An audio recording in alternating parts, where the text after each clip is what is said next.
Welcome back everyone. iOS 15.3 just came out today, so let's take a look at it on the iPhone 8.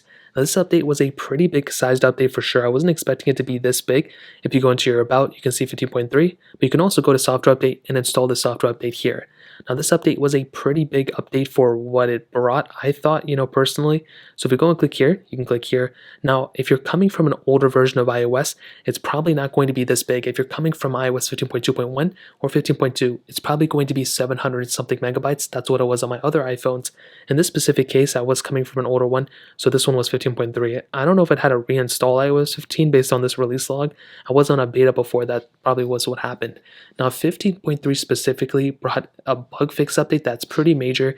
Other than that, there's no features added, doesn't seem faster or smoother. I did notice it installed very, very fast, and I did not run into any installation issues on any of my devices. Typically, there's something that may happen. This time around, nothing, which is really good. Now, the main bug fix that this brought was actually within Safari. So apparently there was a major data leak, or somehow, developers or some people could actually gain data from your iPhone via Safari, but that has now been patched with this update. So it's really good to see these types of, features being added. I don't know if it was a whole iOS genre on any version of iOS before, or if it was just on iOS 15. I probably want to say it was just on iOS 15, because if it was all iOS versions, then we may have seen it on, an update for iOS 12 as well, and we didn't. Now with iOS 14, that's still supported with this iPhone 2 in some ways.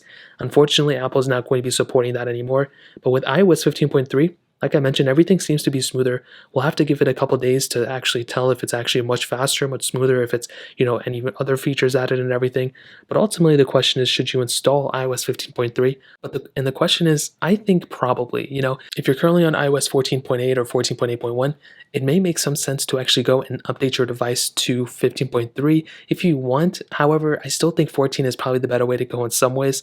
And iOS 16 is going to be coming out in a couple months. So unless Apple goes ahead and ramps up their iOS 15, production and, pushing out these updates a little bit more, then maybe it'll make sense to do it. But as of right now, sticking with iOS 15.3, if you're currently on iOS 15, is the better way to go. If you're on iOS 15 right now, I would highly recommend going to 15.3. If you're on iOS 14.8 or 14.8.1, I don't think it's a major reason, to not stay there. But if you want to update, then go for it. Just know that there could be some bugs and, issues that way too. So in terms of that covers it up there. If you guys have any other questions or anything like that, let me know in the comment section below. Hit the like button, that would mean so much, but definitely hit that subscribe button. More importantly than everything else, I love every single one of you guys. Hopefully I'll catch you guys in the next video. Peace out till then.